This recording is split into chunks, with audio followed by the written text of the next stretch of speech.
Hello everybody, Ken Fielding here with Ponderosa Garage Doors and Repair, and today we wanted to go over some differences and some of the pros and cons of a jack shaft motor from Liftmaster, namely the model 8500w. We just installed this motor here this morning and thought we'd take some time to go over some of the features of it. Obviously, the first and foremost, it's different from a traditional garage door opener that is normally overhead, that mounts above the garage door over in the center and has a rail that goes back into the garage. This mounts right here on the side of the garage door.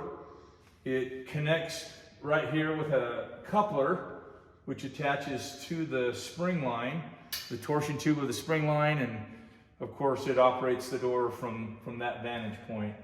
So again, this is the model 8500w from Liftmaster. It's a great unit. It has a LCD light that comes on really bright. We've unplugged it so it wouldn't blind all of us while we're going over everything. Here's the compartment area where you wire in all your wires and control all the settings for setting the up and down limits, the travel limits, as well as the up and down force limits for the motor. This is on a 12 by 12 commercial shop door. And this particular motor works great for this scenario. If we're dealing with a commercial customer that has a door that's going up 30 times a day, this probably wouldn't be ideal. They'd need something a little more heavy duty, but for the average homeowner or small business that has a large shop door that isn't being used, really heavy use, this is great. They're very quiet, they're dependable.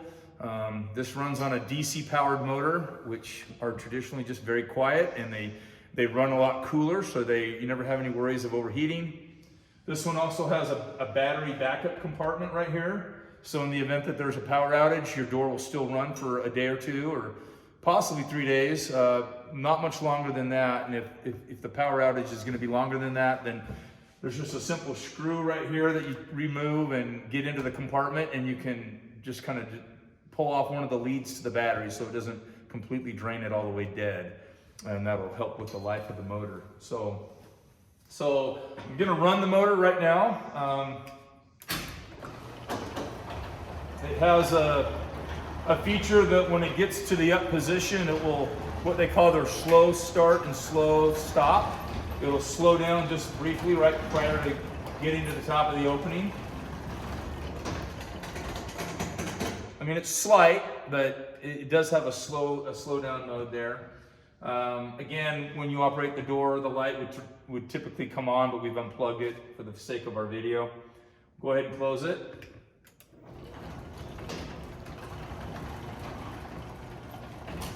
Again, this is a 12 wide by 12 foot tall door. These are also a great motor to put on a residential home with more of a traditional size door. They're really quiet, they're tucked out of the way, they don't obstruct with any like overhead bins that you might want to install in your garage where you're storing away camping equipment or things like that, or if you're working in your garage on vehicles. Some consumers don't like to have anything overhead so they can jack up equipment or vehicles. And so just a really all-around good motor. It has an excellent warranty, lifetime warranty on the motor itself, 5-year warranty on all the components and parts. Just a great all-around motor.